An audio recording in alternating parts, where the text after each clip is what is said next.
Tim, on this podcast, we're all about helping leaders grow themselves, their teams, and their profits. So how do we keep ourselves in check as we become more successful and money, fame, and power maybe become a byproduct of our leadership? Yeah. So you have Blake Mycoskie started Tom's Shoes, right? And so here is the guy who founded this, idea of one for one. That one for one business model has shaped so many people. Warby Parker, so many people have copied it since then. And it's been wildly successful. The guys sold, in the company, they sold 95 million pairs of shoes. Wow. What's so beautiful to me about that story, though, is he didn't get there by trying to get there. He never got there by saying, you know what I'm going to do? I'm going to create a revolutionary business idea here and sell 95 million pairs of shoes. Like, here we go. That's just not the intention. In fact, Tom started because he went to Argentina and met some kids in a village that didn't have shoes. And if they didn't have shoes, they couldn't go to school. So his goal as just a philanthropic experiment was to help get 250 pairs of shoes for these kids in a village.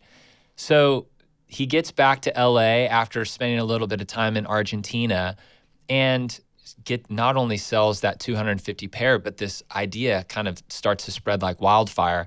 On their first giving trip, what they call a shoe drop, they gave away 10,000 pairs of shoes. And so I think for a lot of us, when we're trying to have an impact on our teams, when we're trying to have an impact with the work that we do, it's really easy to believe this lie that we need a stage or a platform or be more known to really do something.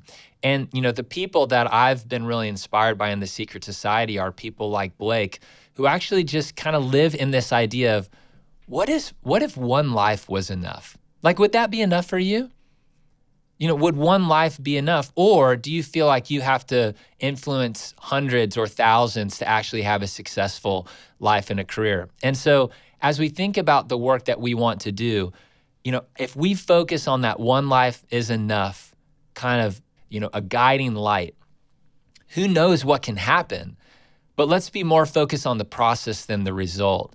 And I think that these things, not really worrying so much about how others are perceiving us or the success through everyone else's eyes, but kind of fall in love with the work, focusing on one life at a time, being others focused, serving others.